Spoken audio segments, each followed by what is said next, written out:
دیکھو بھائی، جب بھی اللہ کے نبی صلی اللہ علیہ وسلم کا نام آئے بخل نہ کرے. آپ کے جیب سے پیسے نہیں جانے والے ہیں، ایک مرتبہ صلی اللہ علیہ وسلم پڑھیں. اس لیے کہ حدیث پاک میں آتا ہے من صلی علی واحدا صلی اللہ علیہ عشرا، جو جناب محمد رسول اللہ صلی اللہ علیہ وسلم پر ایک مرتبہ درود پاک پڑھے گا اللہ اس پر 10 رحمتیں نازل فرمائے. تو اللہ کی رحمتیں ہم پر نازل ہو جائے. تو جب بھی جناب نبی پاک علیہ الصلوۃ والسلام کا نام آئے ضرور درود پاک پڑھیں. کہیں ایک روایت میں تو آیا من صلی علی عشرا فی اول اللیل وعشرا فی آخر النہار نالتہ شفاعتی یوم القیامہ.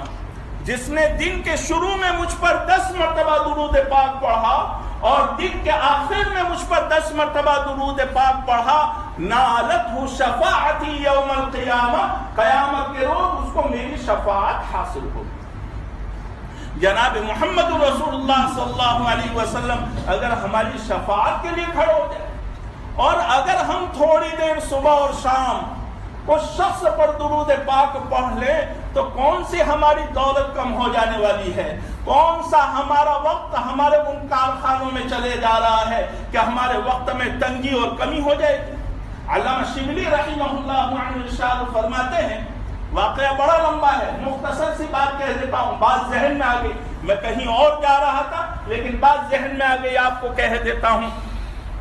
علامہ شبلی رحمہ اللہ عنہ ارشاد فرماتے ہیں جب میں حج کے موقع پر حج پر پہنچا تو میں نے ایک نوجوان کو دیکھا جو کعبۃ اللہ کا طواف کیے جا رہا ہے، کعبۃ اللہ کا طواف کیے جا رہا ہے اور طواف کے ہر چکر میں درود پاک پڑھ رہا ہے.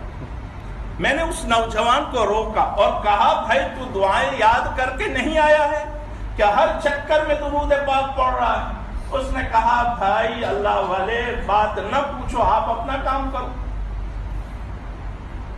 علامہ شبلی رحمہ اللہ عنہ ارشاد فرماتے میں نے اس کا پیچھا پکڑ لیا. میں نے اس سے پوچھا بھائی بتاؤ، کہا کہنے جیسی بات نہیں ہے، کہا بتاؤ. اس شخص نے کہا کہ 2-4 سال پہلے میں میرے والد کے ساتھ حج کے لیے آ رہا تھا. جب میں بغداد کے قریب جنگل میں پہنچا تو میرا باپ بہت زیادہ بیمار ہو گیا اور اسی بیماری میں اسی جنگل میں اس کا انتقال ہو گیا. اور انتقال ہوتے ہی پتہ نہیں کیا بات بنی، کون سا گناہ میرے باپ نے کر لیا تھا کہ اس کا چہرہ سیاہ ہو گیا اور سور اور خنزیر کی طرح ہو گیا. میں میرے باپ کے چہرے کو دیکھتا ہوں اور روتا ہوں. میں نے میرے باپ کے چہرے پر میرا رومال ڈال دیا اور مجھے افسوس اس بات کا ہو رہا تھا کہ میں اکیلا میرے باپ کو کفن دفن نہیں دے سکتا ہوں، میرے باپ کو دفنا نہیں سکتا ہوں، اور اگر کسی کو بلاتا ہوں تو وہ میرے باپ کا چہرہ دیکھ کر مجھے کیا کہیں گے. بس وہ یوں کہتا ہے کہ یہ سوچتے سوچتے میری آنکھ لگ گئی.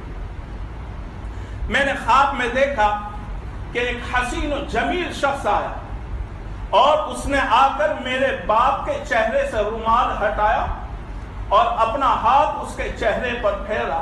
ہاتھ پھیرتے ہی میرے باپ کا چہرہ 14ویں رات کی چاند کے مانند چمکنے لگا. وہ نوجوان کہنے لگا کہ مجھے دیکھ کر بڑی حیرت ہوئی. میں نے اس کا دامن پکڑ لیا اور کہا آپ اس وقت تک نہیں جاؤ گے جب تک آپ یہ نہ بتا دو آپ کون.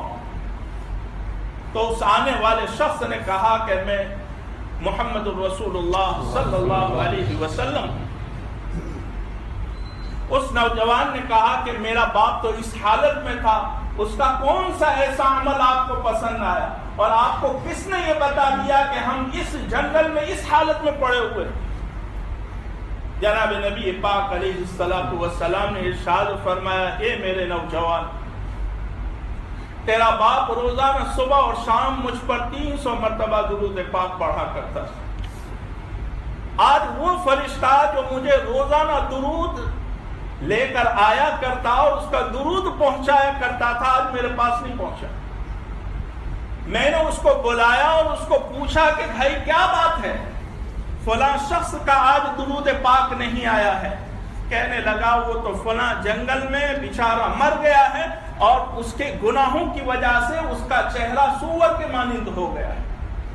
بس یہ سنتے ہی میں وہاں سے نکلا، اور میری طبیعت نے یہ گوارا نہیں کیا کہ جو شخص صبح اور شام مجھ پر 300 مرتبہ درود پاک پڑھتا ہو وہ اس دنیا سے اس حالت میں جائے کہ اس کا چہرہ ایسا سیاہ فام ہو۔ اس لیے میں یہاں پر حاضر ہوا۔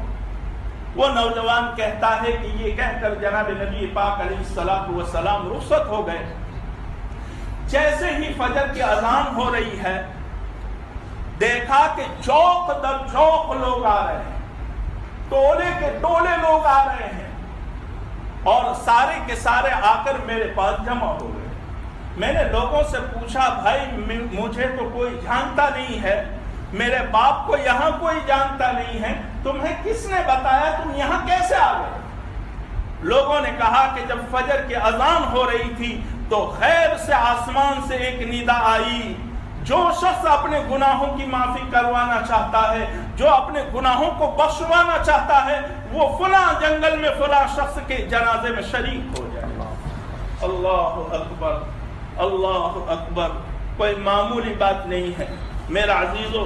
جب انسان معمولی سی قربانی دیتا ہے تو اللہ، اس کا رسول اس کے لیے مستعد ہوتا ہے، اس کے لیے تیار ہوتا ہے۔